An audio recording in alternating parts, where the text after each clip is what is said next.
coming up, coffee strong. Hit that button, we're rolling along. Morning crew, already in the chat. Good vibes only, yeah, imagine that. Screen lights up, here we go. MrCoop's ready, let the truth be told. Laughs, real talk, no filter, no flop. Buckle up, y'all. Countdown's done, no time to stop. Red light is hot, talk time's on. MrCoop bringing that break of dawn. Say it loud, say what you got. Wake up the world cause the mic is hot. Yeah, we sip that brew, hit our spot. Talk time rolling and the mic is hot. Yeah, mic is hot, yeah. He reads the chat with a watchful eye. Calls it straight, no alibi. Keep it fun, keep it kind. Cross that line, yeah, he'll rewind. Stories fly and jokes land right. Morning crew, feeling alright. From serious talk to laugh out loud. This is our place, this is our crowd. No script, no fear, just say what you got. Hands in the air cause road mic is hot. Talk time's on, MrCoop lighting up the morn. Say it loud, say what you got. Truth and laughs cause the mic is hot. From the first head to the last coffee drop, we're wide awake cause the mic is hot, yeah, yeah. Good morning's roll call, let's go. Every voice matters on this show. Turn it up, don't miss your shot. This is your moment, the mic is hot. Talk time's left, MrCoop keeping it real every time. Wake up strong, hit that spot. Morning made better when the mic is hot. Yeah, the chat's popping, the vibes on lock. Best part of the day, cause the mic is hot. Yeah, yeah, yeah, yeah, cause the mic is hot. Yeah, yeah, yeah. Talk time with MrCoop. Same time, same place, don't be late. Yeah, yeah. Talk time with MrCoop. Same time, same place, don't be late. Yeah, yeah.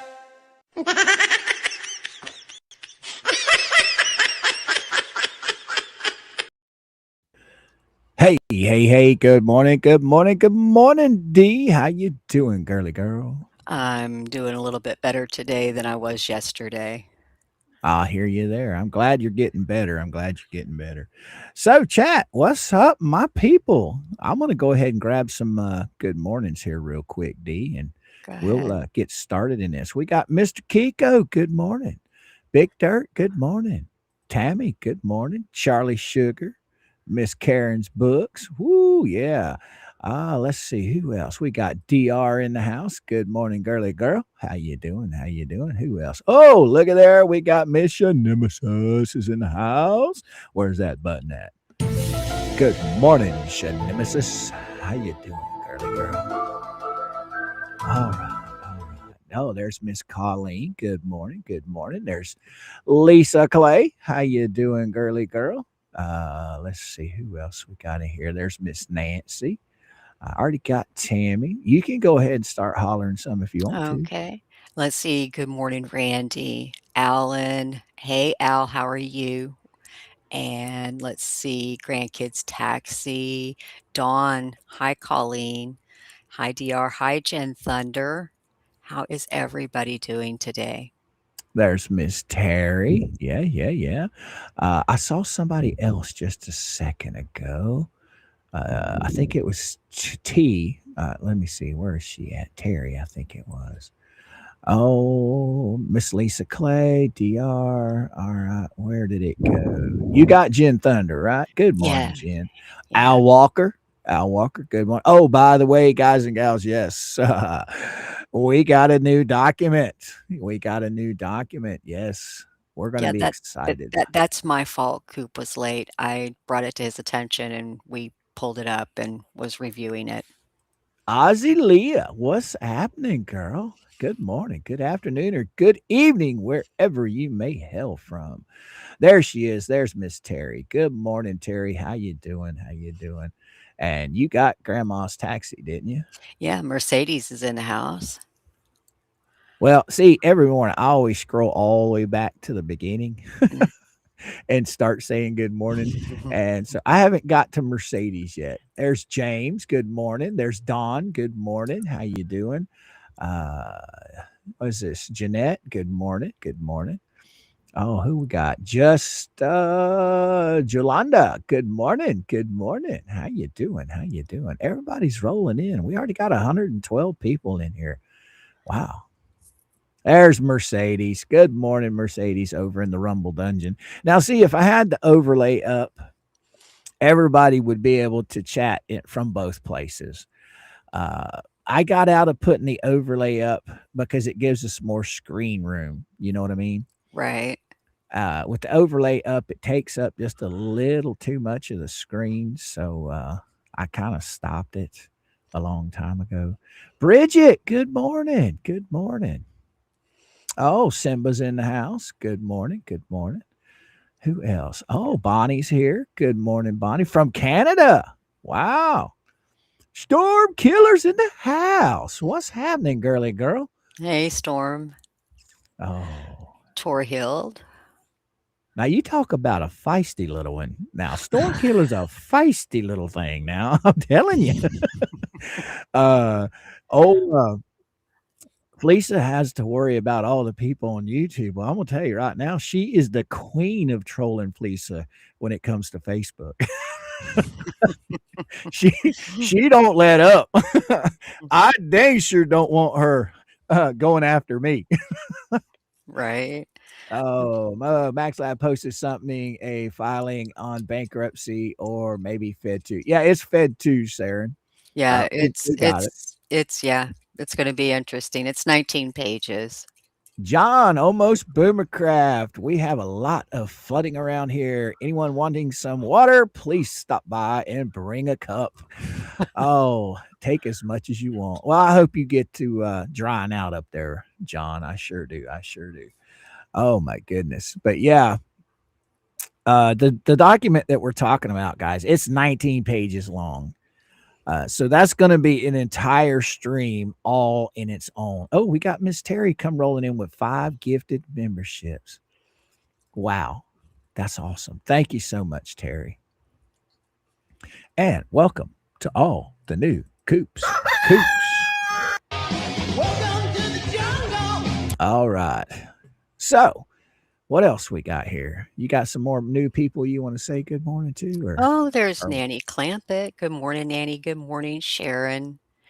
Good morning, everybody. Candy Girl. Good morning. Bridget, good morning. Sharon says the blessing box needs tires so they can roll it out of the way.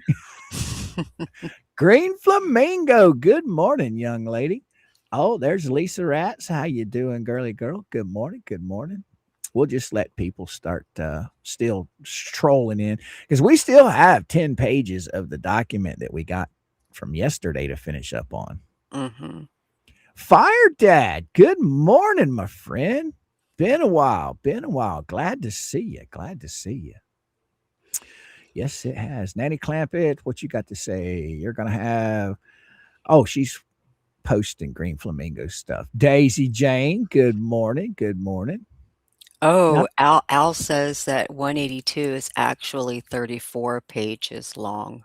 Wow. oh, shoot, snap. I didn't even look at the whole thing. I just kind of perused over it a little bit. Yeah. Yeah. Hey, Al, is that uh I forgot where I was going with that. Is it additional what is the word I'm looking for? Exhibits. That's it. Yeah. I Does it bet have that's it. yeah. Let me go look real quick. There it is right here. Yeah. Yeah, it's 19 pages, but then I bet when you get past the 19th page, it turns into exhibits. Yeah. Let's see. I'll scroll down real quick and take a quick gander at it. Mm, Yes, that is exactly what it is. exhibits. Okay. Yeah, it gets into, oh no. No. Third amendment complaint for damages and injury relief. And this Oh. one is 15 pages. Oh no. Oh, it's like several motions in one. Oh my. Oh wow. Oh wow. This is going to be a whole stream right here, girly girl. And let's see Oh. what's going to happen after the 15th page. Let's see. Let's see. Al said there's Uh another reformed motion. Oh my goodness. Oh my goodness. Holy cow. Well, I don't think Fed 2 is dead yet, my friends. Nope, I don't think it is. Oh, we will most definitely be hitting that probably tomorrow, guys. Probably tomorrow. Uh, we're going to finish up on the bankruptcy stuff today because now I'm curious. Now I'm really curious what is in this new motion. It's going to be interesting. Like I said, we just the first couple of paragraphs, and then it was time for you to go hit the go live button, wasn't it? Oh yeah, we were sitting there looking at it, and Dee's like, we're a minute late, and I'm like, holy cow, let's go. I think by the time I hit go live, we were only 2 minutes late, so it Yeah, wasn't too bad. It right. was all right. Let's go see Fed 2. Yeah, that came in this morning. Yeah. So if there's another amended one, we'll probably have that later today. Right. All right, I'll close that out. It's going to be interesting. Yes, it is. So we're giving you guys a teaser. I can just about bet that Tug and Megan will probably be covering Mm, it tonight. mm-hmm. Uh, and we'll pick up in the morning and we'll cover 182 in the morning. Right. Right. So it's going to be good. Like I said, we just glanced over the first two paragraphs, and I was like, "Oh no, wait a minute." Oh wow, we got Tree God joined us, Ginger Jim joined us. Who else? Dan Davis is here. Lane's wife is here. Good morning, guys. Therese Greer's here. Good morning, good morning. Good Yeah, morning, Sharon. we usually spend the first half hour, chit chatting, talking with the audience, saying good morning, and talking about what we're going to talk about. Right. Yeah. That uh, we left off on what, page 4, I think it was. Yeah, I I think, yeah. got up. Yeah, there was a lot of case law. There was a lot of civil rules of procedure, things like that. So I don't know. I don't know. And that one got kicked back because the signature was wrong. Isn't that what it said on Yeah, Pacer? Yeah, yeah, that got it got kicked because it was filed wrong. It wasn't signed, the whole 9 yards. So I would imagine that if they do refile it, they'll refile it the proper way. Personally, I think it's just more stall tactic. I hmm mean, how many times does this moron have to be told to properly file things? too I many. mean, I mean, since December, they've been asking for some corrections, and I don't think those corrections have been corrected, have they? not that I know of. I mean, we were reading this yesterday, and they're sitting here talking about the motion Jeremy filed with a lot of the stuff that they own not being listed, and they're trying to make a big deal out of it, and it is a big deal. I don't care who you are. If you're in bankruptcy, every single item you own that's worth money, you have to claim it. hmm You have to give it in the deposition. Uh, Now, this is what I've learned so far about bankruptcy because, like I said, I don't know crap about bankruptcy. So, what I've learned so far is that most bankruptcies go pretty simple and quick.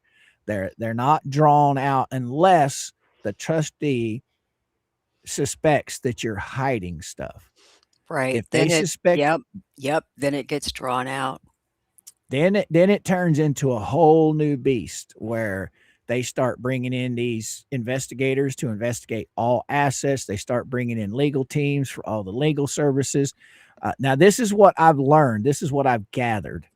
Okay, am I wrong, D? Is that I'm about right? I'm learning right along with you. I have zero clue on bankruptcy, but from what Good. I've read and from what I've seen in the paperwork, And, the trustee's response that you have to correct it. And I was like, well, why? Any good attorney would be talking with the client, and the client should be truthful with the attorney and provide all the information that's being requested by the court. Am I wrong? Right. I mean, well, think about it. Most people going through bankruptcy, it's because they've gotten in over their head financially and they need some kind of relief, because it starts getting to the point to where all your money is going out, and it gets to the point to where you're having to rob Peter to pay Paul. So when it gets overwhelming like that, oh, Mama Palmer's is in the house. Good morning, young lady. When it gets to the point to where you're having to rob Peter to pay Paul every month, it can sink you. It could literally emotionally and financially hurt you. So my opinion is when people file for bankruptcy, it's a way for them to get out from underneath the debt so they can survive. Right, and, And start over, but I yeah, don't know, I mean, she hasn't paid anything. She has paid none of these creditors anything, the old cell phone bills and all of that stuff. So she should have been, having some money to pay her everyday living, but she's still complaining about that, right? right. Well, think about it. Some people handle things in a lot different ways. Say, for instance, you've got 10 credit cards out there. You've got all these credit card companies hounding you every day in and day out, wanting their money. Uh, a lot of people, piss on it. I'm just not going to pay them. Well, and that's how a lot of people look at it. But then again, a lot of people, they know that that debt is still there and it still weighs on their mind whether they're paying for it or not. I guess where I'm trying to go is, if I was going to file bankruptcy, I would want it to be done and over with as fast as possible. That way I could start breathing again. You know what I Mm, mean? yeah, that's, how I look at it, and if you have the money, then you could say, "Okay, now I can make this payment," which is not on the bankruptcy, which would be like your electric or your water, your everyday living expenses. Right. So, but it just seems like she's still always broke, and I don't understand that. If you're not paying anything, you should have some breathing room to meet your everyday living expenses. Right. But in this person, in Lynette's case, uh, they're looking at this whole an entirely different way. They're trying to hide shit. They're trying to say that everything they own belongs to the turtles and all of this garbage, which that's going to prolong it. It's not going to be fast. It's going to stretch it out. Maybe that's the goal. Maybe that's what they want, because of the Fed cases. But I don't care how long you hide your head in the sand. That other stuff's not going to go away. It's going to be sitting there waiting for you once the bankruptcy's done. Right, it is, and I don't know, like I said, I don't know anything about bankruptcy, just from what I've read and looking at the filing and looking at the schedules and then looking online, okay, what is this and what is this and what is this? Well, this is just me, my theory would be, hey, I paid for an attorney. Here, Mr. Attorney or Miss Attorney, here's all of my debts.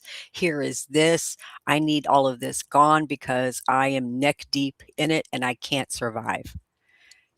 Right, right. And this is where I will totally 100% agree with Tug. She needs to get away from these jackasses and go get somebody else's opinion that knows nothing about any of this stuff, because these people are hurting her more and more every day. Now, do I have sympathy for John Crook and Lynette? No, I do not. Everything they have legally coming to them, they deserve. Okay. They put themselves in this position, with their foul mouths and trying to ruin someone's business. They are in lawsuits that they justly deserve, in my opinion. But on the other hand, she's got people that she's listening to that are hurting her beyond help. Oh, wow. Oh, wow, look at this. Look what Al just posted in This one, chat. breaking Yeah, news: bankruptcy case has been ordered dismissing case for. deficiencies. Oh, that's on the Frederico's. That's lips and chips. So as far as dismissing, what to whose advantage, Al? To the foreclosure people or to lips and chips? Surely they're not going to get to keep the house or Well, for houses. well, the deficiencies, because they didn't disclose. So for Oh. not disclosing the information, that means that the foreclosure will more than likely be back on. Is that right? Okay, okay. I misunderstood.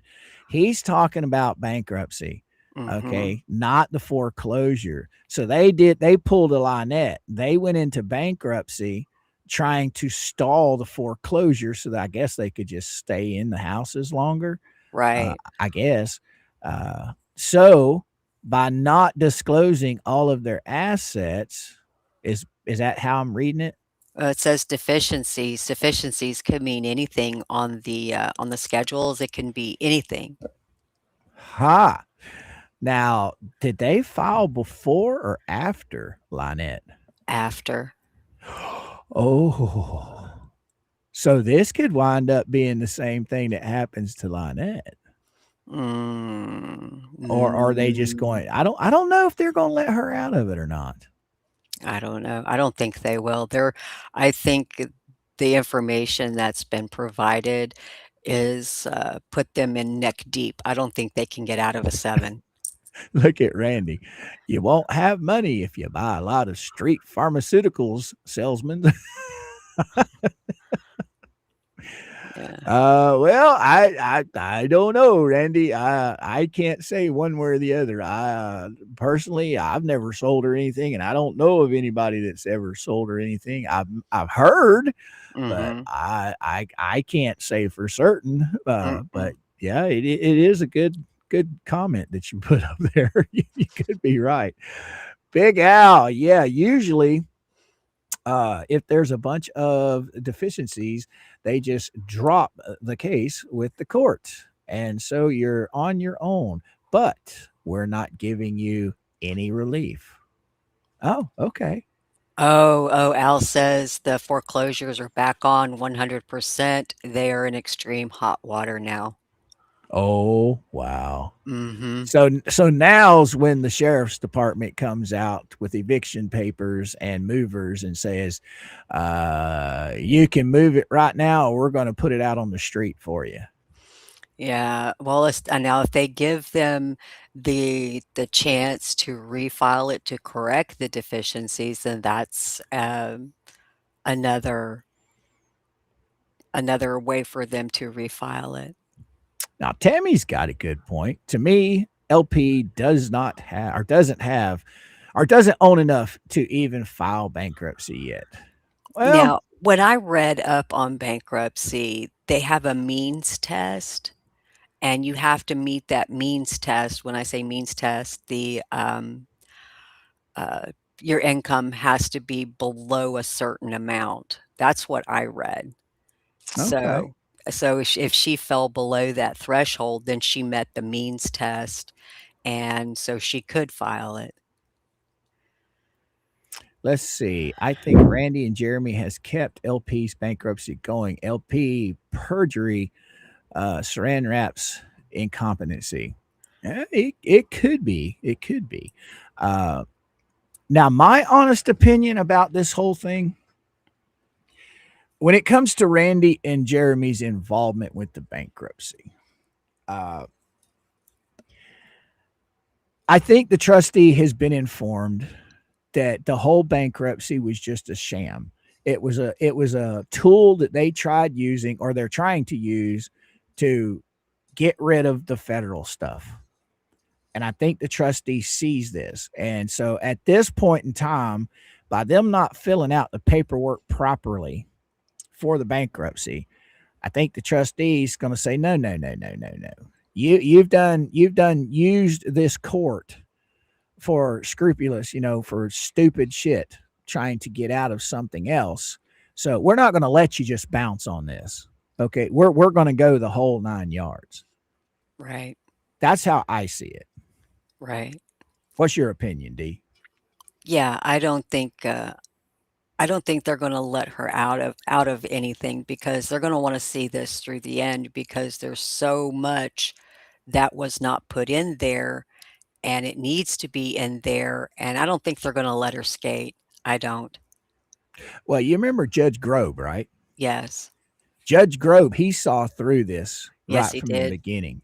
And he flat out put his foot down and he says, look, y'all hold off on sending me your information and stuff, your lawyer's fees and all of this until after this bankruptcy's done, because she's not going to get out of owing you this money.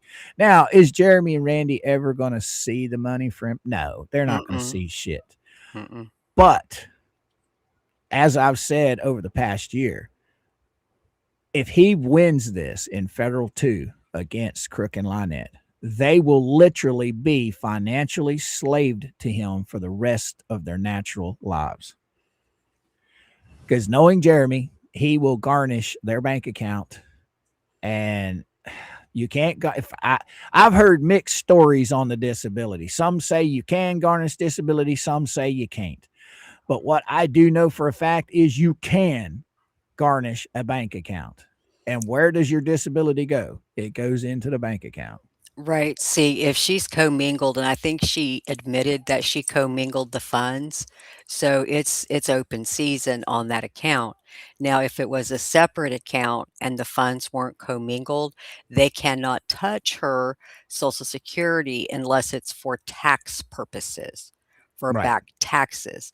Right. But because she admitted that she didn't have a separate account and everything was commingled and going into that one account, um, you would think that you would have had a separate account for your tortoise rescue, right? Right. Well, Even she I openly admitted she has no other account. She's working on it. right.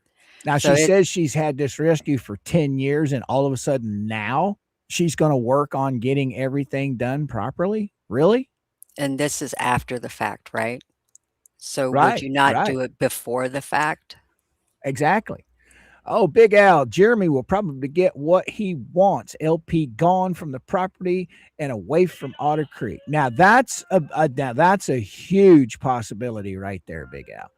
Uh, Jeremy did make the statement here a while back. You sign over everything to me and walk. Just leave, and I'll drop this. Mhm. He made that a long time ago. Now whether she does or not, I don't know. you know, I think at this point she's listening to all these chuckleheads telling her, "Oh, you can beat this. You can beat this. You got it. We're going to do this. We're going to do that. And you're going to come out smelling like a rose." Yeah, more like a toilet bowl rose. I don't think she's going to smell very good at the end of this. It's going to Yeah. be pretty bad on her, It financially, anyway. it is, and she should have sought, um, uh a different opinion, a second opinion, like you would go to a doctor to get another opinion, you would go and ask another attorney, "What is your opinion of this? Is this something that I should do?" Okay, Bunsen Burner. Bunsen, what you got to say? Jeremy's not the only creditor on the bankruptcy. The judge isn't going to F over the bug banks. Okay, what's a bug bank? Mm-mm. Okay, I'm assuming he's saying the banks and the credit card companies. I'm assuming because I don't Right. know. Anything that is SSI, supplemental security income, and any Social Security benefits are generally protected from garnishment by private creditors during a bankruptcy. However, the what is an exception exists for government related debt, which is child support, taxes, and student loans. And if the funds are mixed with other income in a bank. So those are the only two ways that they could garnish anything.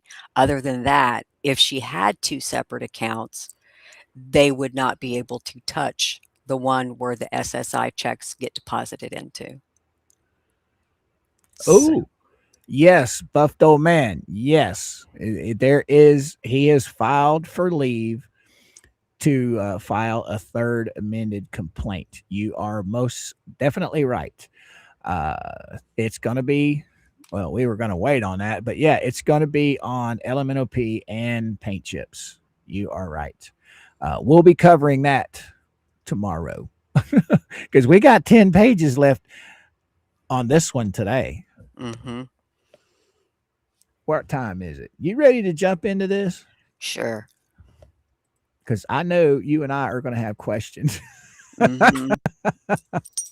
Right. Oh, and this is, I'm pretty sure this is where I left off because this has got the Twomley stuff that we were Yeah. looking into right here. Yeah. I think.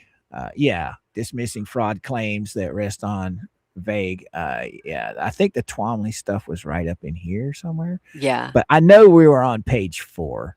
Mm-hmm. You read over some of this and tell me if you recognize this, or we go straight to arguments. Let's see.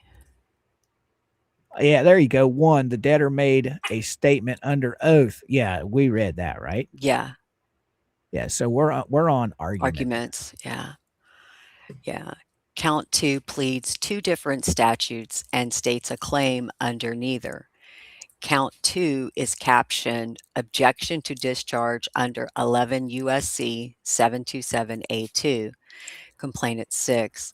The body alleges concealment of assets that debtor knew of and intentionally omitted from her schedules. The prayer for relief. Forgot to hit my be quiet button. The prayer for relief, however, asked the court to enter judgment denying defendant's discharge pursuant to 11 U.S.C. 727A4. The count thus invokes 2 distinct subsections of 727 with 2 distinct sets of elements and never settles on either. Section 272A2 reaches both transfers and concealment. The plaintiff must prove 4 elements. 1, a transfer occurred. 2, the transfer was of debtor's property. And 3, the transfer was within 1 year of the petition. And 4, the transfer was done with the intent to hinder, delay, or defraud a creditor or the trustee. Now, there was never any mention of them transferring assets No. that I can remember. Mm-mm. I mean, No. I know she can't transfer the property. I know that was brought up, but I don't think that there was ever a claim that she tried to transfer the property. No. And as far as material items, I don't think she tried, unless they're talking about her selling stuff that she didn't put on the bankruptcy documents. Well, Is that it? Would that be considered transferring as well? well, if you have items that you didn't list and you proceed to sell them, technically, this is from what I read, and I'm still learning, that if you intend to buy or sell, you have to get the trustee's permission. And you have to, from what I read, you have to write a letter to the trustee. You know, you give it to your attorney then submits it on your behalf. And then the trustee has, I think, what did it say for Florida? I think it said it has 3-day turnaround for them to rule on if you can buy and or sell. Now, in some places or some areas, some states, if let's say you have a vehicle and you need to get a new vehicle, you still have to get permission. But what if you want to trade your vehicle, even Steven, for another vehicle? You can do that. However, you cannot make any money off of it. Like they give you, like you say, okay, I'll trade you my vehicle for your pickup truck plus $500. You can't do that. It has to be even with no money exchanging hands. Gotcha. But I'm wondering by this, did she ask the trustee for permission to sell all that stuff that she was selling? Well, if she did, she didn't do it in a motion No, because there's not been one motion where she's asked to be able to sell anything. The only statement she's ever made is that everything she sells at the flea market is sold for the turtles. Okay. That's the only statement that she's never asked permission to do anything. So the turtles are was all of that inventory, did that belong to the turtles? Did they utilize it in any way, shape, or form? Nope. Okay. Nope. Okay. That's the whole point behind uh Jeremy's bankruptcy lawyer's motion is the fact that they are hiding assets. They are not putting all of their assets on the paperwork. And Right. they still have this full, complete booth at the flea market full of stuff that's nowhere on the bankruptcy. And that this idiot, whoever we know, we got a good idea who wrote this, Yeah. but this person is trying to argue the fact that you got to prove this, you got to prove that. It's not hard to prove. You walk up with a camera, you take a damn picture. There you go. There's your proof. None of this was listed on the bankruptcy. I think this is the same person that screwed up Fed 2, Mhm. is what I think. It's a bunch of noise. All right, where are we at here? Yeah, let's see. Uh, was within 1 year of the petition, and for the transfer was done with intent to hinder, delay, or defraud a creditor or the trustee. And we have case law right here, where the alleged misconduct is concealment by omission from the schedules, the same four elements govern with concealment substituted for transfer. See, I don't even understand what point this idiot's trying to make. Hmm. She literally is hiding assets Mhm. On her by not hands. right. I mean, I just showed a picture yesterday of an arm full of assets. Okay, and that's nothing compared to what else she's got hidden. I mean, should we bring up where is that picture? You go ahead and keep reading. I'm gonna go grab Okay. something real quick. All right. Let's see. The plaintiff bears the burden of demonstrating actual fraudulent intent, and we have case law. By contrast, bars discharge where the debtor knowingly and fraudulently, I can't read the rest, Dun, dun, dun. in or in connection with the case, made a false oath or account. The first reaches conduct directed at property. The second reaches conduct directed at the integrity of the bankruptcy oath. The required intent, the time frame, and the nature of the prohibited act differ between the two. Okay, hold on. Okay, directed at property. Okay, so that could be the property that is in the barn, in the shed, at the flea market, on her hand, lying around in the camper. It could be anything. All right. And the second reaches conduct directed at the integrity of the bankruptcy oath. So, would this be that they're questioning the integrity of the oath?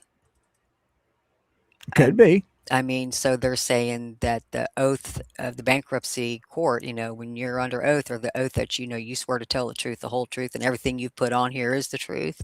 They're questioning that. I don't I would understand. say. I don't understand.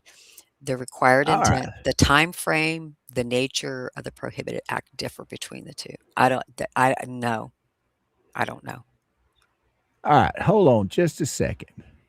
See, this is the kind of stuff we're talking about right here. Okay. Where is it at? Right here, and right here. Hey, When they Alan. say that they're hiding assets, this is their other shed. Do you guys see this? This is from the floor to the dang ceiling, just stacked full of stuff that is not on that in that bankruptcy. None of it. There's a refrigerator right here. Here's a dresser here. Here's a dresser here. There's totes and upon totes of all of this stuff that's sellable. There's a bed right here. I Mm, mean, look at this. Yeah. Hey, Tug, how are you? hey Tuggle, let me get back over here where I can see. That's crazy. Oh, and there's a refrigerator. I mean, whether it's working or not, is that not considered an asset?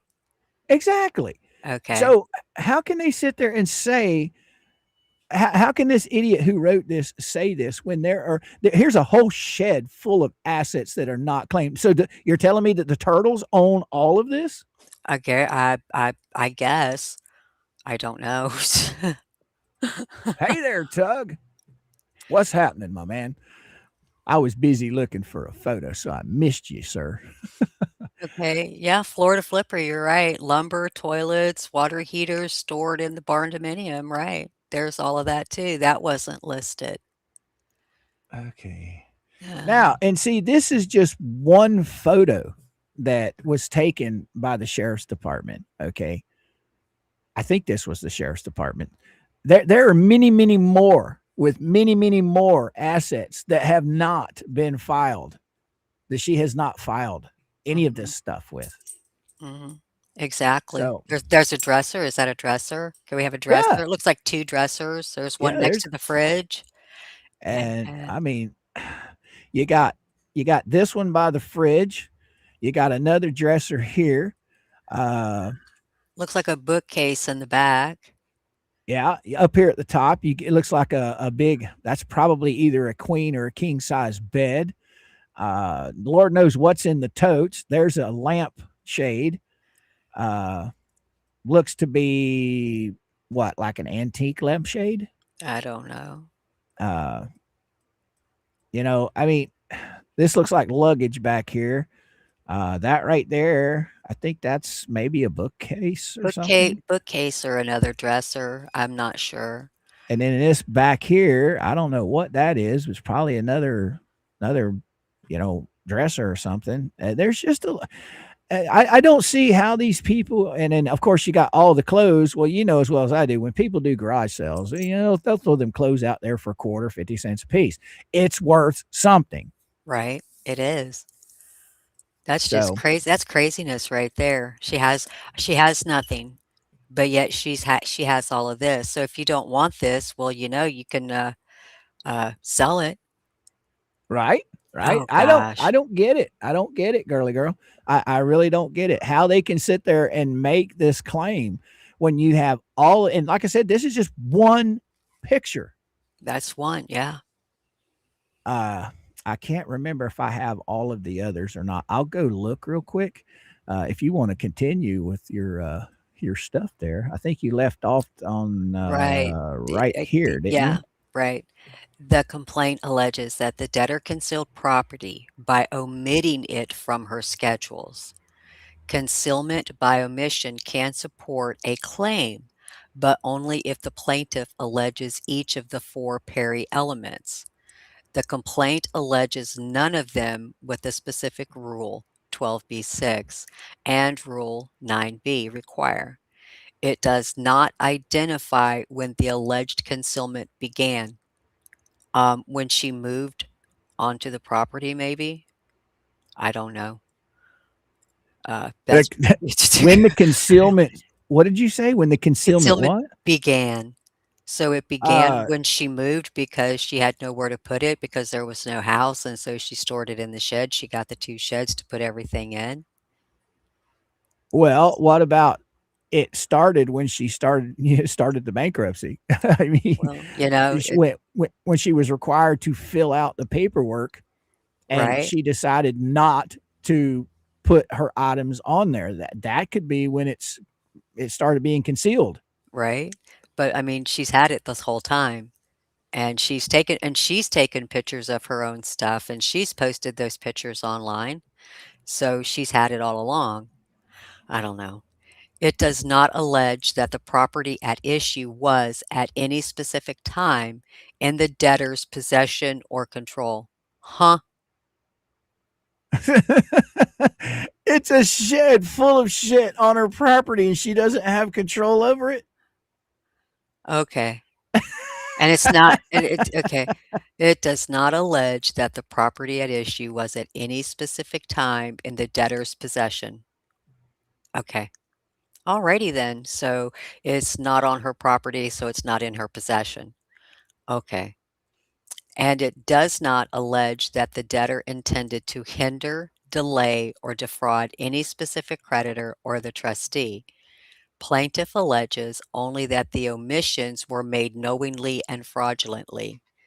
That phrase tracks, not and even as to. It pleads intent in conclusory terms. So, if she didn't disclose it, then she's hindering, right? Am I wrong? Yeah, I think you're right. I think you're 100% right. Uh, Oh, oh wow, look at all of that. yeah, none of this has been. I mean, yeah, this looks like a bunch of garbage, but I'm sure throughout some of this garbage there are sellable items. Okay, this was the compound at one point in time. All right, here's more. This is on the inside. Some of this stuff is sellable. Some of this stuff is not sellable. Okay, none of this shit is posted on this bankruptcy. None of it. Oh my gosh. Yeah, I mean, here you go. You got pots and pans here. You got a blender here. You got glassware. Uh, what else is in here? Everything. There's an iron up there. This stuff is all worth money. It is supposed to be filed on your bankruptcy. Mm-mm-mm. Oh my So gosh. I don't understand where this person that's filing this motion is coming from. She's literally hiding shit. Oh, that's not it. That's something else. Anyway. Oh Anyhow, gosh, that's crazy. That is so so crazy. Well, I she mean, could and there. is Go ahead. she okay, so she's claiming, okay, on the turtle rescue, and then in some things she's saying that everything belongs so John wears her clothes. I wanna see that. I Mm, don't know, mm, mm, girl. mm, mm, This is. mm, mm. Let's see what else this chucklehead's got to say here. If count 2 is read as and claim consistent with its prayer, it is duplicative of count 3, which separately invokes the same subsection on the same facts. Either way, count 2 fails. Plaintiff cannot plead two statutory theories in the alternative without alleging the elements of either. The count should be dismissed, and if plaintiff intends to proceed, he should be required to elect a single theory and replace it. Um, okay. So, okay. This doesn't even make sense to me. I mean, this has already been kicked because the signatures thing, this has already been Yeah, kicked. I don't know if it's going to be signed. refiled. Yeah, I don't know if it is. Okay. It's crazy. I don't know. Count 3 fails Rule 9b, particularity for each of the three asset categories. Count 3 alleges that the debtor made a false oath under 11 U.S.C. 727A 4A by omitting from her schedules and SOFA. 1. A flea market business operated under a lease at Chiefland Farmers Flea Market. 2. Jewelry, and 3, donations due to her from 2L, but currently held by 2L and other third parties. None of the three categories is pled with the particularity Rule 9b requires. The complaint says nothing about the alleged flea market business beyond a reference to a website and a lease. Okay, hold on.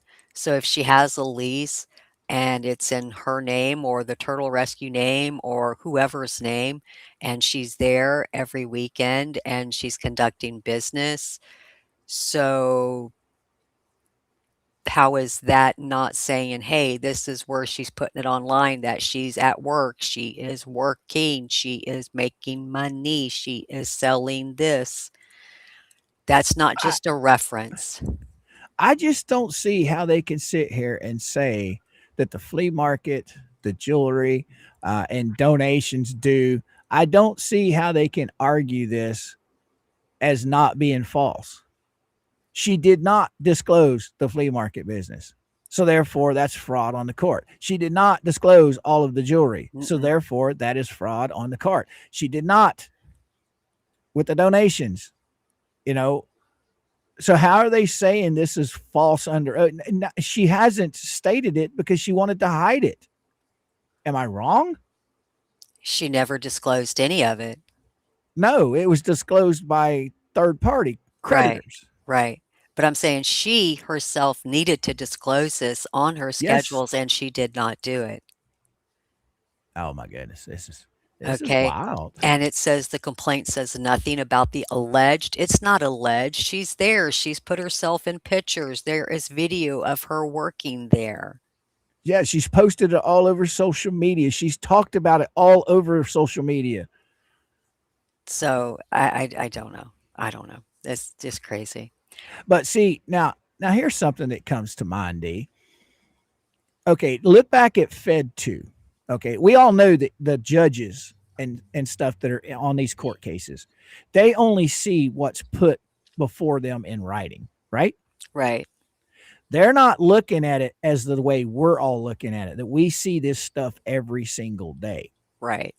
So this moron is banking on the judge only seeing what's in writing, not seeing what everybody out here in social media world sees. So they're trying to make claims that it doesn't exist is what they're trying to make claims of. But the sad part is a lot of this evidence has already been turned over to the trustee. The trustee knows that she has a flea market booth. The Mhm. trustee knows that there's money owed to her by 2Ls. The trustee knows that there's jewelry that has not been put onto the bankruptcy paperwork. Right. So they know all of this. So to me, this is just, stirring the pot, muddying the waters, this is just something to uh, provide something else. And it's just muddying the waters. I find it hilarious that to me, this is a little too late. If this was going to happen, it should have happened from the get-go. And she should have been honest. She should have been honest what she was filing on her schedules, and she wasn't. So, and we all saw how the money, all of that changed with each time she corrected the monetary amount, like with the vehicle. Okay, everybody saw that, how she had it at, like, was it 100%, and then she didn't understand what it was. And see, this again goes to where if you have a competent, good attorney, they will fill out that paperwork for you, and they're going to fill it out correctly. But it's up to the petitioner to give the correct information so the attorney doesn't look like a fool. So, Well, it. I think your assessment of this motion yesterday was dead on. Uh, I would be safe to say that they're earning their $10,000. mhm, Uh, but what I do know is how greed works when it comes to these people. I think that Lynette has been lied to from the mhm, get go on how much money has actually been raised in her family's name. yeah, So I got a sneaky feeling when all is said and done and the band-aid is ripped off of all of this and she actually sees how much money was raised, I got a feeling there's going to be hell to pay with this mm, woman. mhm, She is going to go scorched earth yep, trying to get her hands on that money. mhm, She is going to do everything and anything she can. Now, the only way I see her not doing that is if when she finds out how much was actually collected and somebody says, here's a little hush money for you, and hands her a huge chunk of it, that might tell her, okay, I'll just leave it alone, you know, but it better be a nice chunk. You know mhm, what I mean? mhm. Polymopicus, you listen away, my friend. I'm glad you are in the chat. I wish you were all the best, my friend. I really do. Listen away. Now you know that's Rickles, right? Yeah, I know. Okay. Yeah, it's crazy. The complaint says nothing about the alleged flea market business beyond a reference to a website and a lease. No, no, no, there's plenty more. I'm quite sure that the trustee has all of the social media posts. I Yep. am so, so sure that's already been placed in their hands.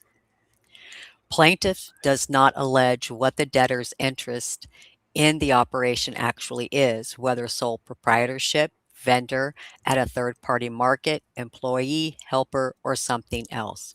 Um, what is the name of her shop? Can anybody, does anybody remember? Did she have a name? Was it, It changed. it did? She had it at something. I don't know what it was to begin with.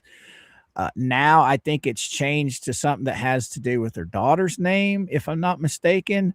But they're trying to split hairs here, is what they're trying to do. Uh, Okay, so if it started out, let's say, in her name, all right? right.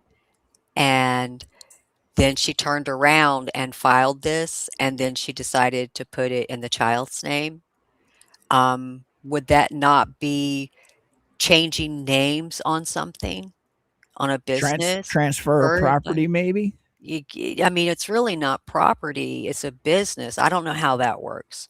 I don't know.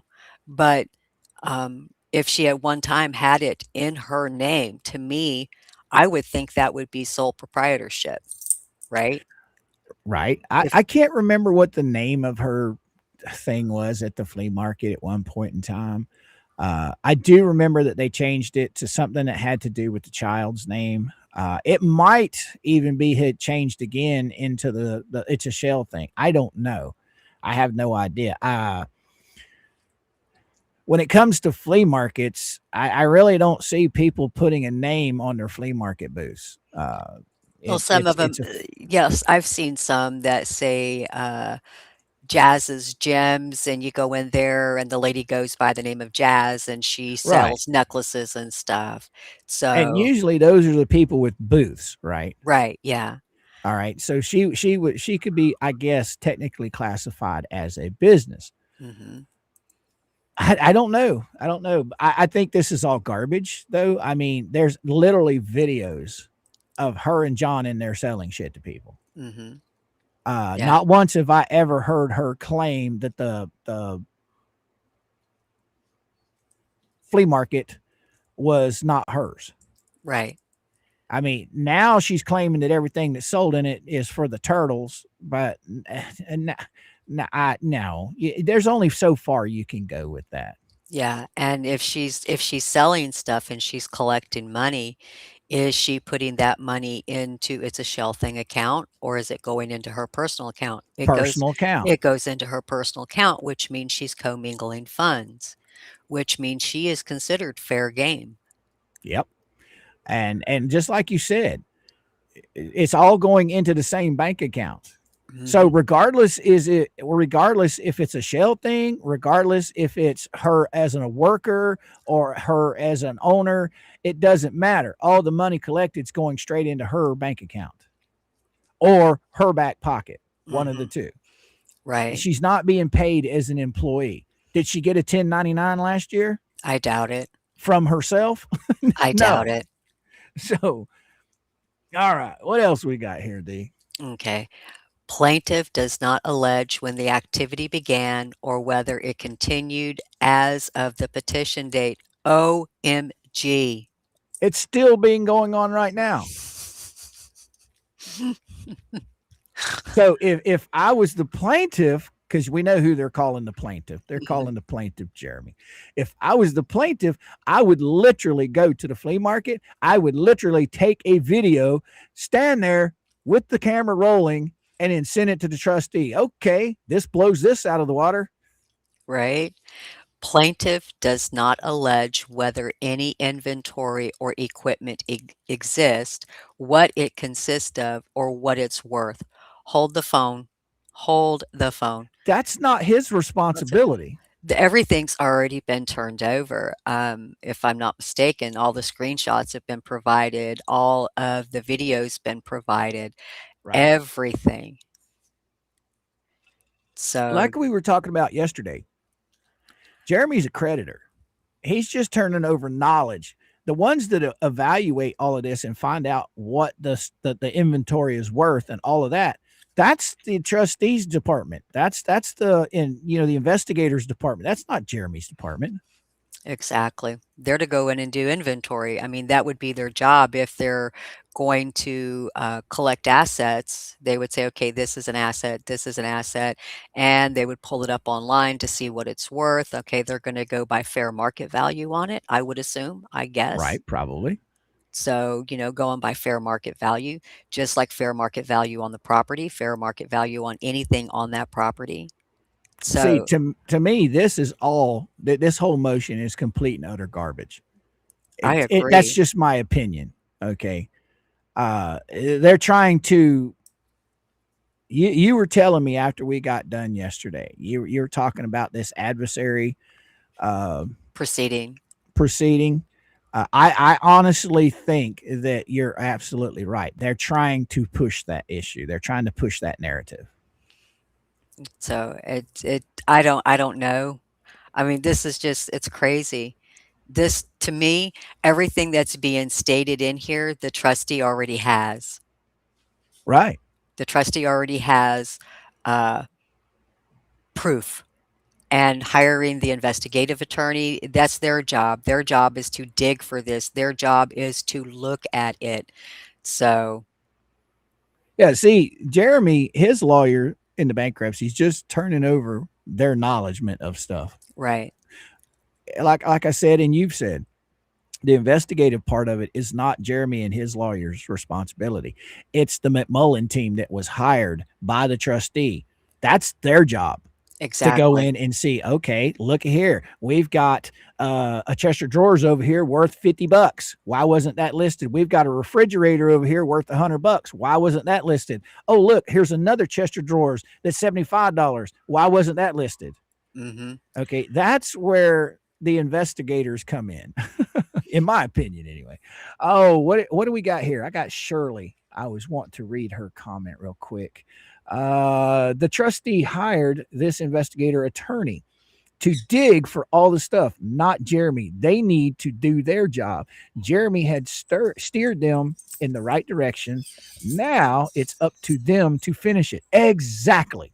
Right. That's what it is, and it's like nobody's understanding that. Like smoke and mirrors, muddy the waters, it's just I don't get it. I really don't. But I understand what this is trying to do. This is trying But to force somebody's hand to do something. but Shirley, you're absolutely right. So we gonna give you something a little special. They're laughing at us. Yeah. Just say it. Just say it. There you go, Sherry. You nailed it. Or Shirley. I'm sorry. Okay. All right. The plaintiff does not allege whether any inventory or equipment exists, what it consists of, or what it's worth. That's not his job. Exactly. Plaintiff does not allege whether the lease itself created a leasehold interest of any value, or whether the activity generated income that should have been reported, and plaintiff does not allege any fact trying the supposed business to be specific schedule or SOFA question that the debtor was required to answer differently than she did. Huh? She ain't answered nothing because she's never divulged that she even had a flea market in the bankruptcy. Am I wrong? She didn't divulge it, but was there a question asked of her during questioning when it was just, them just questioning? Was there uh was there a question by the investigator or by Jeremy's bankruptcy attorney? Was that question asked if she had been at the flea market? If she had a flea market, did she set up a flea market where she was selling things? I think you're on. I think you're correct. I think she was asked questions. I think Jeremy talked about that in one of his Sunday lives that she was asked questions about a lot of this stuff. But I don't know if it was before or after the motion that was filed that this guy's trying to tear apart. So I believe you're right. I do believe you're right. okay. The debtor's sofa discloses one business connection. It's a Shell Thing Inc., a not-for-profit conservation organization. SOFA Part 1, Question 27. Plaintiff does not allege that the flea market activity is a separate disclosable business connection within the meaning of SOFA. So she's linking the flea market to it's a shell thing. However, it's changed. It's changed names. Are we all in agreement on that? I don't know if it's I know it's changed names. I know she has changed names of the flea market. I don't remember what it is at all. I do not think it's a Shell thing. I think it's got something to do with Harley's name. I'm not 100% correct, but I'm pretty sure it is. But here nor there, at the end of the day, it's not filed as a business. Right. It is a business, but it's an under the table business. They have no inventory. They keep no inventory because, I've been in business for years. And when I file my shit at the end of the year, I have to itemize every single bit of inventory I have in my shop. I have to itemize every single tool that I bought over that year period of time. So if all of this shit's donations and it was given to her, okay, she didn't buy it, so she can't write it off, but she still has to disclose it for wins and losses. Right. Oh gosh. So Because mama's business, when she was selling her pearl jewelry, we still have almost 20 grand worth of jewelry sitting out in her shop along with the pearls. And when we were still in business, she had to claim all of that. So right now, she shut her business down. She has all of this stuff she took a loss on it because she still has all of this jewelry out there that's not sold. So you have to declare this shit. Okay, I'm moving on. okay. SOFA question 27. Or that the activity generated income within the meaning of SOFA. Question 4. Or that any flea market related personal property meets the description of any line item on Schedule AB. The complaint simply asserts that the activity exists and infers from its existence that some unspecified omission was made. There's a lot of omissions on her schedules. Oh my gosh. Okay, SOFA, status of forces agreement. Mm-mm-mm-mm. Here, I'll just Mm-mm-mm. just in case some people in the audience don't know what it means. I didn't know what it means. So I went and looked it up. So here you go, D. I just put it in our private chat. Okay. If you want it. Okay, that right there, it would need to be asked as SOFA in bankruptcy. So let's see. Or administrative argument between a host nation and a foreign nation. Yeah. Okay. Military forces. Okay, it's a statement of financial affairs as SOFA. It's a mandatory 11-section bankruptcy document, official form B107, that provides detailed history of debtors' financial transactions, income, and assets. It must be accurate to avoid case dismissal and covers information like past payments, lawsuits, and property transfers to creditors. Okay, so that is that. It's a statement of financial affairs. And she hasn't filed anything. Mm-mm. The garbage that she has filed is nowhere near what she has. Mm-mm. So if anybody's doing anything hinky, it ain't the plaintiff. No, it's not. So that's crazy. Okay, there was a lot of omissions. There was a lot of corrections. There's still corrections that still need to be done on those schedules, and they haven't been corrected. So, All right, where are you at? that kind of pleading does not satisfy Rule 9b. The 11th Circuit has rejected exactly this approach. A plaintiff cannot plead fraud by gesturing at a category of conduct and asking the court to make inferences about specific wrongdoing. Vague allegations that improper practices took place will not do, and the plaintiff cannot escape the requirement by pleading on information and belief without underlying facts.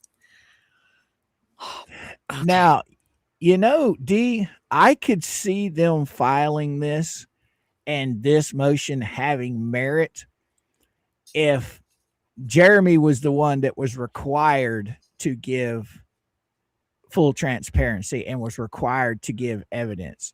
But Right. he's not. That's the investigator's job. He's Right. just turning over acknowledgement of things that he knows to be wrong. They investigate it. We've already talked about this. They investigate it, and then they come to the table with, hey, she lied.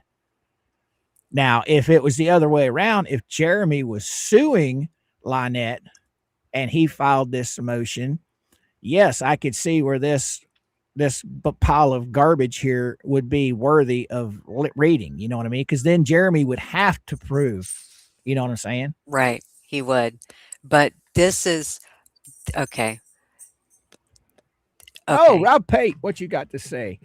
There are two hells in the bankruptcy: creditor owned money, private citizen providing evidence of hidden assets to trustees. That is, if that makes sense, it makes perfect sense, Rob. Yeah. It does. I mean, yeah, I'm not the smartest cookie in the pack, but I understand exactly what you're saying. So if that okay. But this all falls back on you look at her schedules, they are very sparse. There's hardly anything on them. Um, it's it r- okay, it doesn't look right. And if the trustee is looking at it and then all of a sudden, hey, we would like to share this information with you. So when all this information come rolling in from Levine, Jeremy's bankruptcy attorney, they're saying, okay, I think we need to have somebody look into this. So we need an investigator. We need another attorney involved. We need this, this, this, and this. So that is their job. None of this falls back on Jeremy unless Jeremy is the one filing this. And you are correct. That's how I would take this. Right. I mean, I could totally see this motion if it was Jeremy going after Lynette, but he is not. It's the trustee. She filed bankruptcy. The trustee is overlooking the bankruptcy. So Jeremy, as a creditor, is just providing his acknowledgement of things that she may be doing wrong. And it's up to the investigators. And I've done repeated myself twice now. Right. And if the trustee didn't feel that there was any wrongdoing, they wouldn't have been brought into the picture. There Right. wouldn't have been a need for it. But the trustee is probably thinking, "Yeah, you're possibly right. We really need to look into this." So, You know what this makes me think, this motion right here, that this person has no idea of the way bankruptcy works. I mean, I'm not going to say I do, because I don't, but just from what we've read, it's like they're trying. How can I say this? Okay, Fed 1 and Fed 2. You got Jeremy against X and O. right. I could see this motion having water if it was in something like that. But something like what we got going on here, I can't see it having that makes me think that this person who wrote this doesn't know what kind of law he's trying to portray, I guess. Right. Okay. And just reading the next sentence. Plaintiff has alleged that a flea market business exists. He has not alleged what the debtor swore that was false, what the truth was, or how the supposed activity translates into a disclosable interest in the property. Rule 9b requires all of those things. What it is just Levine saying this needs to be looked at. That's all this is stating. Okay, here's a question for you. Now, they keep bringing up this thing under oath, under oath, under oath. when you fill out the paperwork for a bankruptcy, you're filling that out under oath, are you not? You're providing information under good faith to the bankruptcy court that you have these items and this is how much you owe people and these are the people you owe, right? Yeah, when you sign, you're signing that you swear under oath that the information you are giving is true and correct to the best of your knowledge. Okay, so if she leaves the flea market off of there, she's giving false statement because she didn't put it on the bankruptcy, right? Well, technically, she didn't make a statement at all because she omitted it knowingly. Right. She But knows what I that mean is, right, she knowingly omitted it. So that alone, uh, she did not provide truth. got you. That's where I was going with that. Right. But they're trying to say that she's omitted she's omitted every bit of this stuff. And like we were saying, when you sign the paperwork, when you're done, you're signing that everything you listed is true. Mm-hmm. And by her omitting this stuff, yeah, she didn't say it, but she signed this paperwork basically saying, okay, I left all this shit off, Right. The next line, I need you to get your picture ready. By what? Get that photo ready of the rings and bracelets. Oh, all right. I get that right here. Plaintiff alleges concealment of jewelry. The debtor's amended Schedule AB, line 12, discloses jewelry. A stainless steel bracelet valued at $25. Oh, we got that. Mm. Mhm. I can tell you right now, there's a lot more than $25. Where'd you go? Where did you go? I know I got you. And Probably all the way down at the bottom. and which stainless steel bracelet is it? Did she not say she lost something too? She lost something. Was it a necklace? Was it not? Oh, where did I put that? Damn it. You would have to ask me that. I know I have it here. I've got so many folders. Yeah. It is unreal. Yeah. Guys, you just wouldn't believe how many folders we have. Or I have anyway. Yeah, so that's a single solitary stainless steel bracelet valued at $25. Hmm. I bet it's in pictures. I bet it never made it to her folder. Oh nope, it's in Daily Show. I guarantee it. That's where it's at. Plaintiff. Yep. Yep.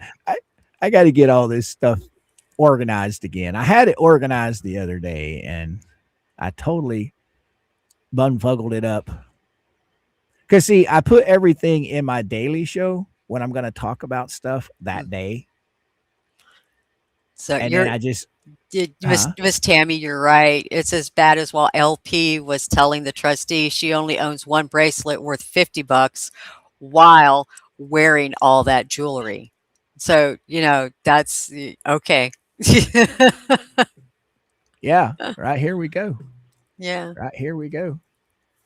And as you guys can see, there is one stainless steel bracelet, but it ain't the only one.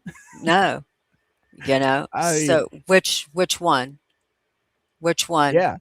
She first said it was at $50 and then now she's saying it's 25. So which one?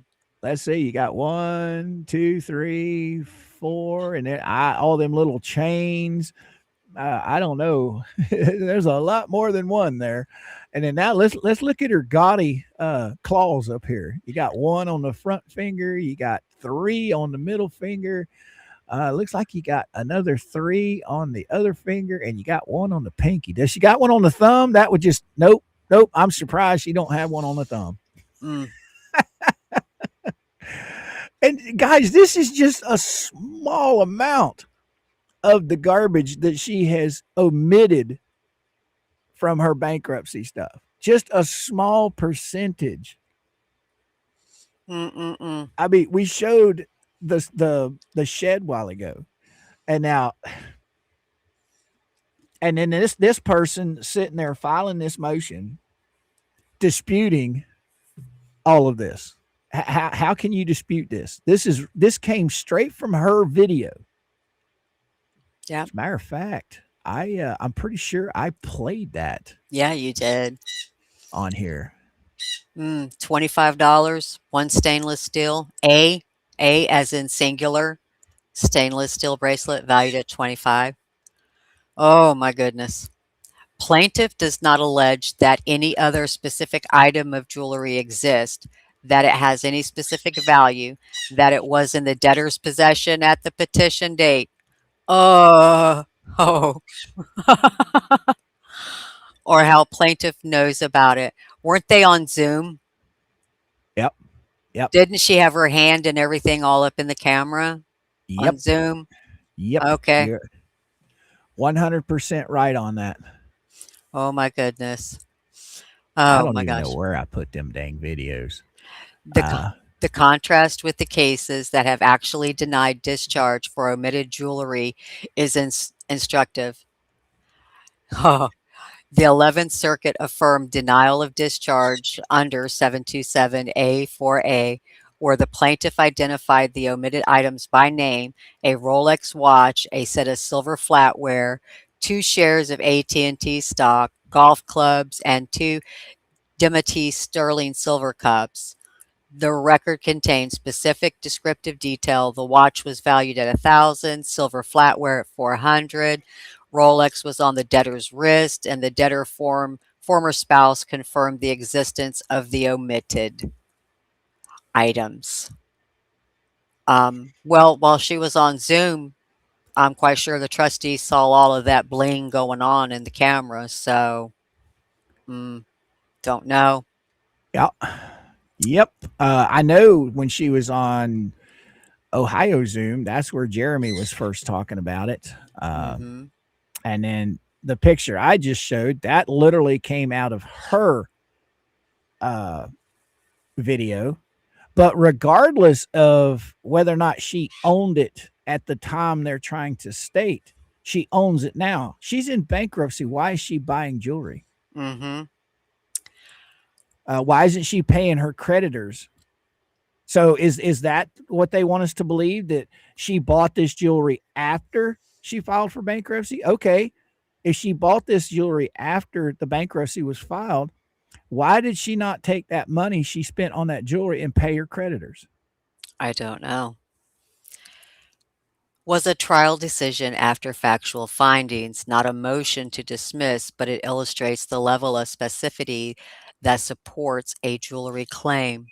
The complainant here pleads no item, no value, no source of knowledge, and no witnesses. It alleges jewelry, full stop. That kind of generic label only allegation that Rule 9b was written to bar. It is well settled that a discharge cannot be denied when items are omitted from the schedules by honest mistake. Hold up, hold up, hold up, hold up, hold up. So, honest mistake, omitted, but arguing that she never had any of it. Is that it? That sounds like the argument they're trying to put forth, that all of this stuff has been bought after the bankruptcy was filed. No, we just showed a shed not too long ago from the floor to the ceiling full of shit. And those pictures were taken way before the bankruptcy was ever filed. But it's saying cannot be denied when items are omitted from the schedules by honest mistake. So they're going to try and cry, "Oh, it was a mistake. I didn't put them in there." Well, guess what? Now you're going to have to put them all in there, and you're going to have to give them a value. Okay, let's pop open a little hypothetical here. Say, for instance, you've got a woman and she has gotten herself in a big mess, owing a lot of people a lot of money. Okay, she's selling off everything that she can possibly sell off to just put food on the table for her kids. Okay, she decides to file bankruptcy. Well, by the time she files bankruptcy, normal people have already sold everything of value just to support their family. So by the time they file bankruptcy, I could see them forgetting that maybe they had a hand-me-down ring from their grandfather or a necklace from their great grandmother. I could see them omitting that. But as far as a whole storage shed full of shit, no, I can't see them omitting that by mistake. Mm-hmm. That's what this is telling me. Yeah, they're Omitted trying to say that she forgot. How do you forget a whole shed full of shit? and a litany of other things that are at the flea market and inside of the camper, inside of the barn, inside of everything. I mean, these people are basically, it looks to me like they're hoarders. Okay, they hoard, they buy and sell on a daily basis. So I don't hold any water in this. They forgot and omitted it by mistake. I don't believe that, not one bit. Mm. Recognizing the principle while affirming denial of discharge on a record, showing a pattern of omissions and a failure to amend. She hasn't amended anything. They've been giving time after time after time to fix things. And each time they fixed it and resubmitted it, none of this ever appeared on any of the schedules. Right there he goes, showing a pattern of omission and failure to amend. Well, yeah, they're showing a pattern because this is exactly what they're doing. They are not filing what they need to file, just like you said, D. Jesus Christ. They've been given how many chances? Okay, fix it. Well, should I put this on there, Mr. Attorney? Should I do this, Mr. Attorney? Well, I have this. Should I add this to the schedule too? Yes, add it. Yes, add it. Yes, add it. But she never took the initiative. This is her bankruptcy. This isn't Saran Wrap's bankruptcy. This is on No. her. All of this falls on her to provide this information, not the attorney. The attorney, he's just there to say yes, no, or whatever. But Well, how many? they need to be talking. You have to have trust in your client and you have to have trust in your attorney that you both are doing it for the better good. This is not doing it for the better good. This is No. just keeping things from happening that are eventually going to happen. How many times has her lawyer been told to amend things and he doesn't do it till the last minute? When Mhm. the trustee has said, hey, look, you've got to amend this and I need it so I can go over it before we go back to court. And every time he doesn't amend it until the day of court. So she has no time to go over it. That's been stated how many times by Jeremy? Several. Mhm. Mhm. So they talk about their pattern of omission and failure to amend. It's clear as day. Mhm. There is a pattern. A plaintiff who cannot identify what the debtor allegedly concealed cannot plausibly allege that the omission was anything other than mistake or oversight. Well, still that falls back on her. Yep. He Yep. certainly cannot do so with the particularity Rule 9b demands. OMG. See? Mm. Plaintiff's third asset category is the most plainly defective. The complaint alleges that the debtor failed to disclose donations due to her from 2L, but currently held by 2L and other third parties. Plaintiff thus pleads in a single breath both that the donations are due to the debtor and that they are held by someone else. This is not an allegation that the debtor concealed property. It is an allegation that someone else has property that plaintiff believes the debtor might one day claim. Who just threw who under the bus? Yeah. Yeah. Yep. Property of the bankruptcy estate is defined by 11 U.S.C. 541. It includes all legal and equitable interest of the debtor in property as of the commencement of this case. If 2L holds donations that she has not disbursed to the debtor's interest, if any, is at most contingent claim against 2L. Uh-huh. The complaint pleads no facts establishing that any donor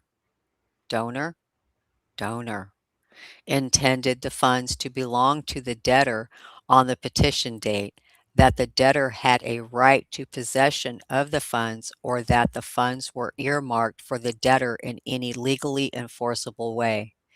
Without those facts, the allegation does not describe schedulable property at all, let alone specific omission. The money was giving to finish that barn. The barn belongs to who? Mm-hmm. So they're apples and oranges here, boys and girls. She collected money in the child's name to put a roof over the child's head. The roof ultimately belongs to Lynette and Crook. So therefore, the money that was brought in by donations belongs to Lynette and Crook for the child. I don't understand how these people don't see that. Hmm. Am I wrong, D?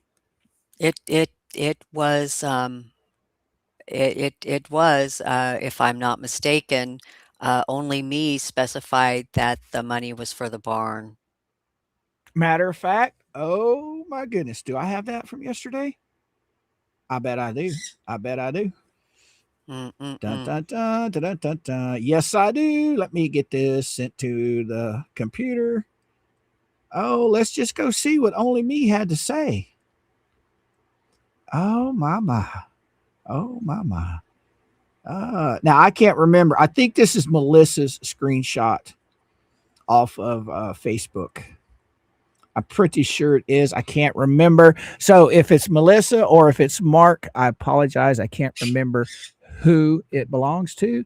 But yeah. Okay. Where did I go? Go here, and then we save it to here. I've got it right here because they sit here and they claim that no monies was taken in and said it goes here or it goes there. Bull crap. Bull. It has been taken in. It was told where the money was supposed to go. Okay, where is that? I go right here, and I go here, and right. Is this it? Okay. Where did I download that to? By accident. Oh, put it in Fed 2. That was stupid. Why would I put it in Fed 2? There. Now, look, I've asked you to go outside 3 times and you keep telling me no. I did not. Daisy. Oh, that's what she's mama's going to get gas. She has a dentist appointment today. Oh, As soon as I get off here with you, I have to run because her appointment is at 2. yeah. And That's she's having the last big tooth pulled. And then she's got one more appointment where they go and they fit her for partials. All right. Now, where? This is only me. Only me was talking about all of this stuff. That's $54,013.90 US money. Yep. All right. Then he goes down here. Then there are many super chats. 2 are for US $740 plus many others over $56,000. And let's see, there's Miss Tammy J girl. Oh, so 2 points. 1, I did donate right there. Donate over $56,000 US monies. 2, it was all for the child, not LP or JC. Good night, everyone. See, right there, it was for the child. Who has custody of the child? LMNOP. There you go. And then here's all of the receipts. What I can't figure out how they got these written up here, but this is I don't know what this 24 GC ending. I think that is if they're numbered like 1, 2, 3, 4, and it's giving amounts $100, $100, 50, 50, 50, 100, 50, 50, and the total at the end, if you go down, possible $3,400. Let's see. Oh, these are cards. These are Mhm. supposed to be all cards off of Amazon, and it was actually way more than that. Mhm. But yeah, but it tells you right there, only me. It was for the child that he sent all of this money. He declared right here $56K US dollars for the child. It doesn't get any clearer than that. Oh, what you got to say, Yoli King? Happy belated birthday, Felisa. Enjoy, Coop. Thank you, Yoli. Thank you. I think Yoli's wanting a birthday song. What do you think? I think. Let's give it to him. Happy birthday to you. You're older. Woo-hoo. You might need more candles than your cake can handle. Let's say happy birthday to you.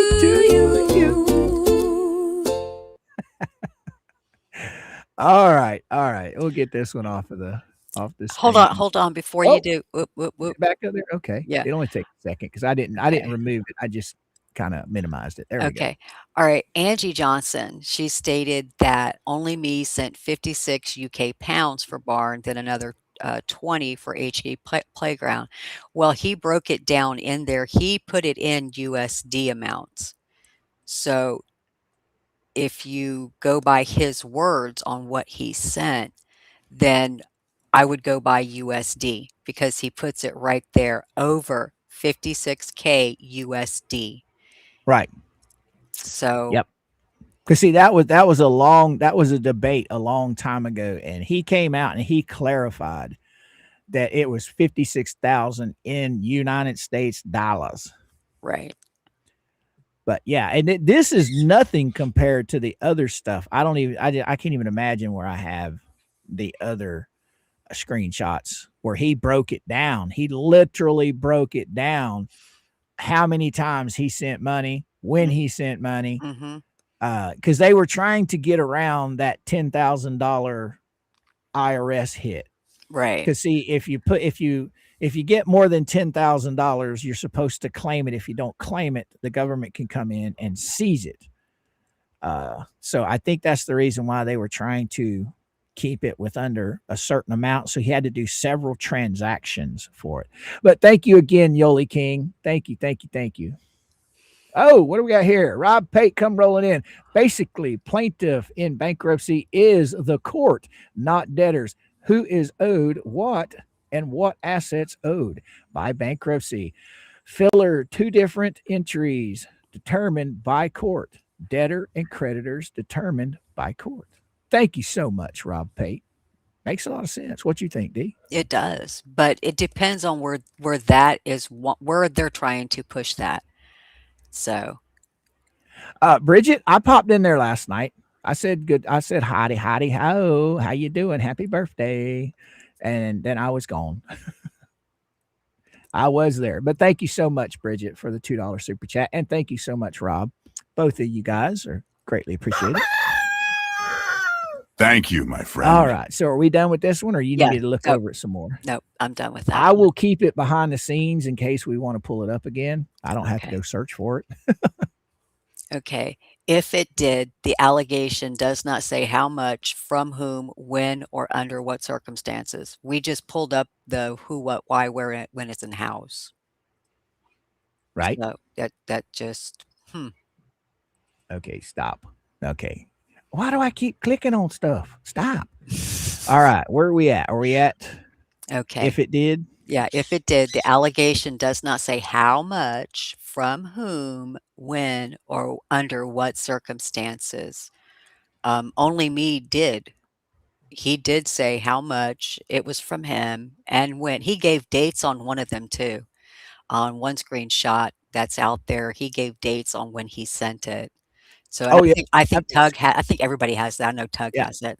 I've got it. I need to go make me a folder for only me by himself because it's mixed in with all the other stuff. Guys, when Jeremy says he has thousands and thousands and thousands of screenshots, he's not lying. Okay. I don't have nearly as many as he does, but I have hundreds upon hundreds upon hundreds. So, And I am not a very good person when it comes to filing. count 3 alleges that the debtor knew the statements were false when made and acted with fraudulent intent, or at minimum, with reckless indifference to the truth.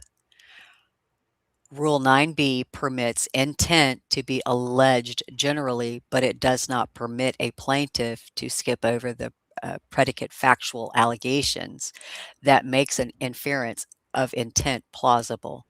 The plaintiff bears the burden of demonstrating actual fraudulent intent. There must be facts. There are none here. The complaint alleges no badge of fraud, no inconsistent statement, no contemporaneous denial when the debtor was asked about these items at the Section 341 meeting, no pattern of non-disclosure across schedules, no benefit the debtor stood to gain from the alleged omissions.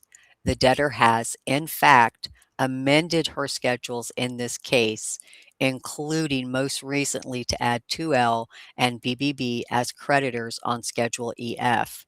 That conduct cuts against any inference that the debtor was hiding her dealings with 2L. Hold the phone. Did 2L and BBB file the correct paperwork to be considered creditors?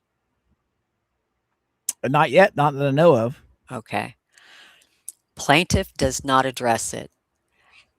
727A4, plaintiff who alleges 3 undisclosed items, one of which was disclosed and one of which by his own pleading is not the debtor's property, has, scroll please, Ching, ching, ching.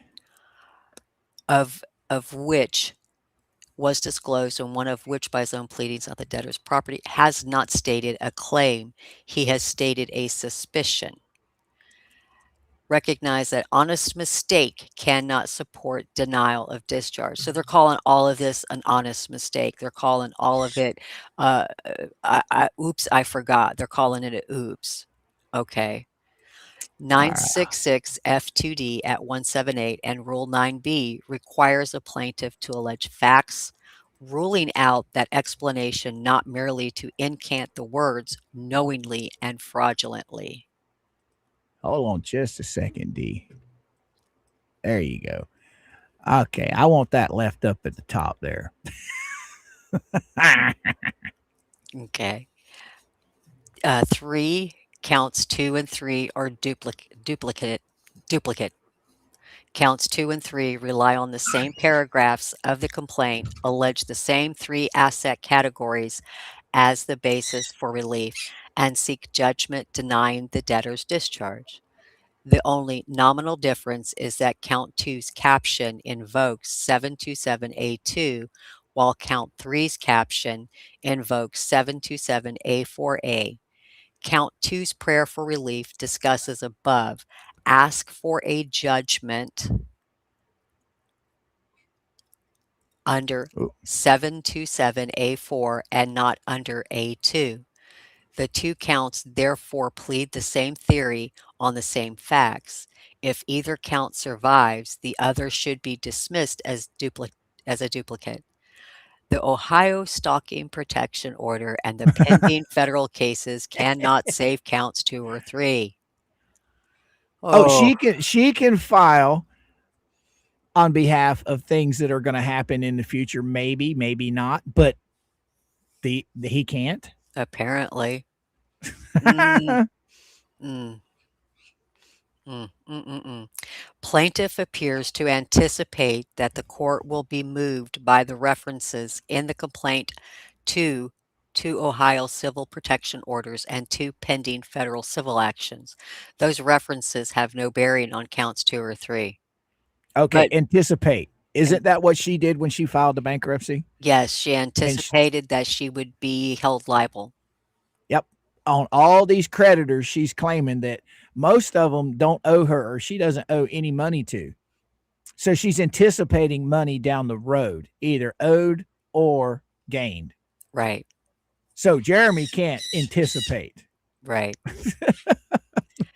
The Ohio orders attached as Exhibit A and B to the complaint are final civil protection orders entered under Ohio Revised Code, the Civil Stalking Protection Order Statute. They are equitable, not monetary. They restrict conduct. They do not adjudicate damages. They do not establish a debt and do not adjudicate any element of any 727 ground. But she was fined on those, and Jeremy was awarded attorney's fees, correct? Yep. So she owes Jeremy those attorney's fees. Yep. The complaint itself states that the orders were entered in November 2023, and the orders themselves recite that they are effective until 10/10/2025. No, they are not expired. Oh, How does owing somebody money expire? it doesn't, but whoever wrote this, my theory is, I think I know who wrote this, is wrong because they have not expired. They have 4 more days. Oh, for the protection order? Uh-huh. Yeah, the protection order has another 4 days on the extension that the Right. judge gave. Right. But nobody is 100% sure on whether or not it's actually been granted for the new one.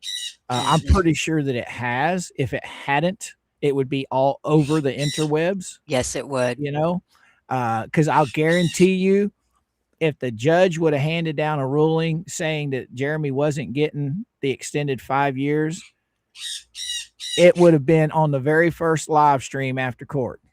Mhm. After that ruling was made, it would have been on the first live stream, and Right. it hasn't been. Right now, So they're dragging it out, but so this word expired, it hadn't expired. They were not expired. nope. And well before this adversary proceeding was filed on February 25th, 2026. The complaint does not allege that the orders were renewed because they're still waiting. They have until the 20th. The magistrate, she extended them out till April 20th. Right. The 2 federal cases referred in the complaint, giving case numbers, are pending. Pending. Pending litigation establishes nothing. It cannot supply preclusive effort because there is no judgment. It cannot supply factual particulars for counts 2 or 3 because nothing in those cases concerns the debtor's schedules or her testimony at the 341 meeting. But she included those on her schedules, did she not? She included the lawsuits on her schedules, right? Yes, you did. Okay. Oh my gosh. The debtor scheduled both federal cases as required. SOFA question 9, attachment items 9.1 and 9.2. Plaintiff does not allege otherwise. The prior proceedings are background. They cannot fill the pleadings gap that Rule 9b requires plaintiff to fill himself. So I don't understand. I don't understand. She can put it on her schedules, but he can't include it in what he could potentially be owed as a creditor. Right. It's That's a double standard, right? Yeah. The court should dismiss counts 2 and 3 of the complaint. Count 2 pleads 2 statutes and the elements of neither. Count 3 pleads 3 asset categories and the particularity required by Rule 9b for none of them. If either count is to proceed, plaintiff should be required to replead with the specificity that the Bankruptcy Code, the Federal Rules of Bankruptcy Procedure, and the integrity of the discharge objection process require. And then you got the certificate of service. So Yeah, that's just saying that Yeah. they filed it right, which they didn't file it right. So yeah, that's all of that, and I think that's 11. I think the rest of just I'm not gonna get that's I'm not getting down in there. That's all addresses and stuff that Right. I had omitted, that I had redacted, but for some reason it wouldn't let me save it. Because see, well, you can't see it, but when I click on it, it doesn't, for some reason, does not give me the save button. So I'll have to do that some other time. But yeah, when you get down below this page here, guys, the next 3 pages are nothing but names and addresses of all of the creditors that are involved in this. Right. So you guys don't need to see that because I didn't redact it. Right. I did, but it didn't save. So anyway, well now. Well, I don't, Miss Tammy, I don't know if she added the Ohio court case to her bankruptcy. I don't think so, but she still owes the attorney's fees from the first. Let's see, what was it? The first or no, second time Second one. second time she was found in contempt, right? Yeah, So she didn't list the Ohio court fees, but she did list Jeremy, and the money ultimately belongs to Jeremy. yes, It's $3,000 of that one. This new one's over 14,000, I do believe. And that's not with the 3,000 owed. I could be wrong on that, but I'm pretty sure that it's now somewhere's around $18,000 in legal fees that she owes. right. And from what I can gather, the courts, they owed $350 in court fines from the first 2, and I think they got fined again, but I'm not 100% sure what that was. I think Jeremy said it was $100 a piece on this third one. I'm not 100% sure. So if that's the case, it's now up to what, $550 they owe the courts, which I see fines being higher than $100 a piece, but I could be wrong. We'll have to just wait and find out whenever whoever tells us. Right. And it would be whatever the maximum minimum obligatory amount is for this. So I don't know what Ohio is. I don't even know what my own state is, so I could tell you. It's crazy. It's absolutely nuts. crazy. It is. She's sitting there listening to these people, and these people are going to get her. I've said it 100 times. They're going to cause her to lose everything she owns in this bankruptcy. Everything. I mean, it would be a miracle just knowing the little bit that I know about all. It would be a miracle if she walked out unscathed. I do believe that the bankruptcy court's going to take everything that they can possibly take. The investigators that they brought in, that McMullen team, they only get paid if they find hidden assets. Right. And they get paid 40% of whatever they find off the top. Now that's not including the hourly rate to investigate all of this and to find out what assets were not being produced. Well, the McMullen team, they don't have an hourly rate. They just 40% of everything that they find. The ones that have an hourly rate are the lawyers. Okay, right. Yeah, and theirs is it could get what happened? What about the investigator? Doesn't the investigator get paid hourly? No, they're 40%. Okay. The legal team that's brought in to handle the legal aspect of it, they're all paid by the hour.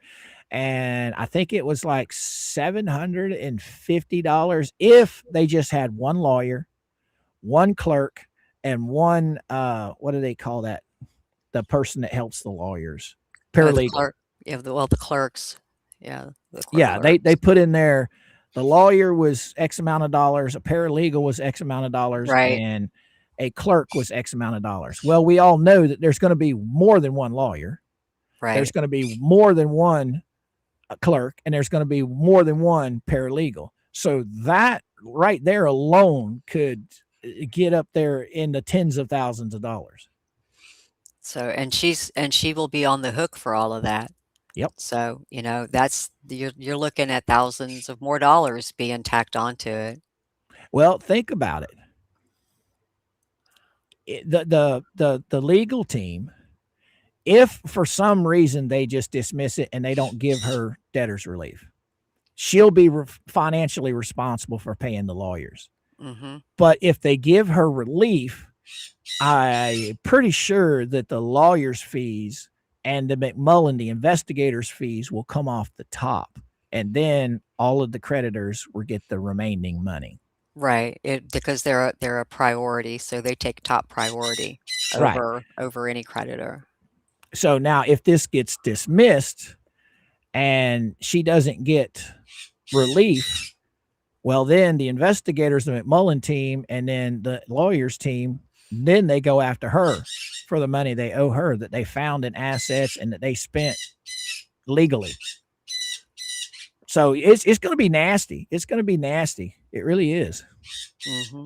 She, at this point in time, it doesn't matter which direction she goes. It doesn't matter if she wins the debt relief or if she loses it.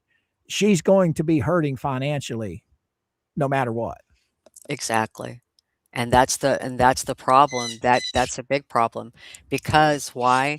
She listened, and she shouldn't have. She should have sought other means to find out, is this a good thing for me? Should I do this?